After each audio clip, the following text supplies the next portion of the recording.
très clair. Attendre 46 ans pour faire une réforme, c'est trop.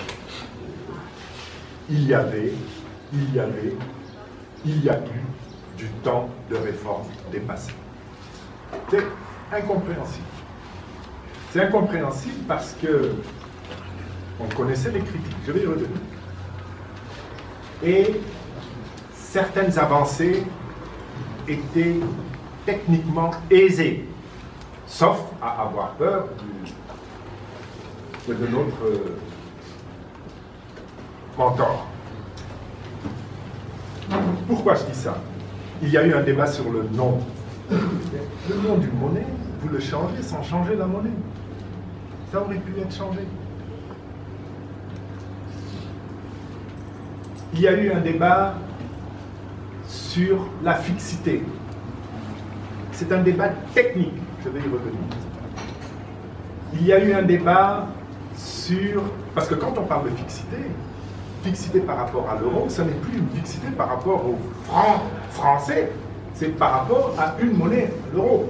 Mais le Maroc a une sorte de fixité par rapport à l'euro, sans dire que je suis fixe à l'euro, mais il gère au jour le jour, en fonction des transactions économiques du Maroc, et il considère qu'il faut ne pas s'éloigner d'une parité fixe avec l'euro. Donc ce n'est pas un débat majeur, mais c'est un débat, et on va y dire. La garantie donnée par la France, ça aussi, c'était un sujet de crispation. Mais c'est une garantie qui ne fonctionne pas, ou qui n'a fonctionné qu'une fois. Donc de toute façon, même si c'est important sur le plan psychologique pour certains, ça n'est pas essentiel puisque ce n'est pas utilisé. Serrions les problèmes. Vous avez un débat qui a été mené par une jeunesse, par des activistes, parfois même par des polémistes. On veut dire qu'ils considéreront toujours que ce n'est pas suffisant. C'est cela que je classe parmi les polémistes. Ils ont obtenu gain de cause parce que leur objectif principal, c'était la sortie de la France. La France est sortie, c'était le changement de la monnaie, de sa dénomination.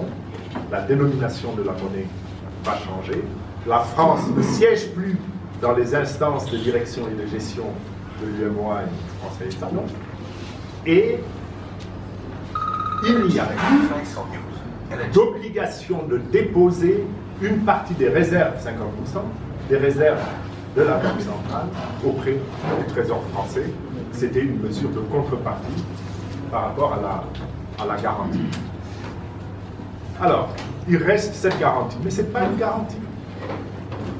L'accord de coopération de 1973, c'est-à-dire celui qui a 46 ans, ne parlait même plus de garantie. Cet accord parle de concours. Alors, qu'est-ce que ça veut dire?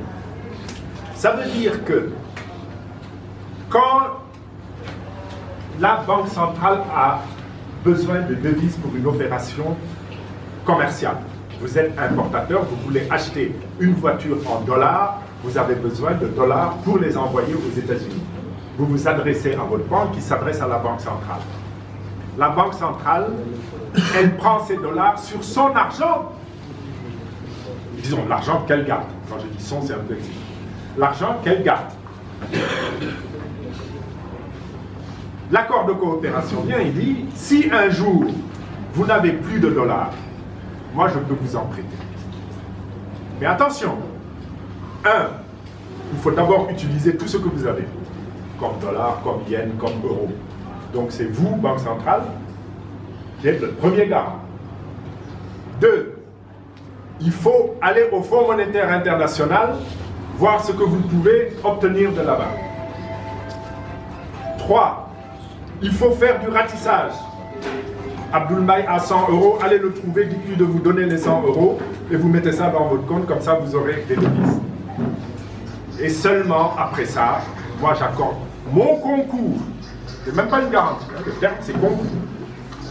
Donc on exagère par des termes des faits qui ne servent pas d'ailleurs, au final. Sauf une fois, là on n'a jamais utilisé le concours de Trésor français. Donc c'est inutile. on s'en passe. Et c'est bien, parce que ça correspond, comme je le disais tout à l'heure, à une victoire de la jeunesse et des activistes. Il y a une part de débat qui était portée par les universitaires. C'est celui du taux de change fixe par rapport à l'euro. Le débat est ouvert.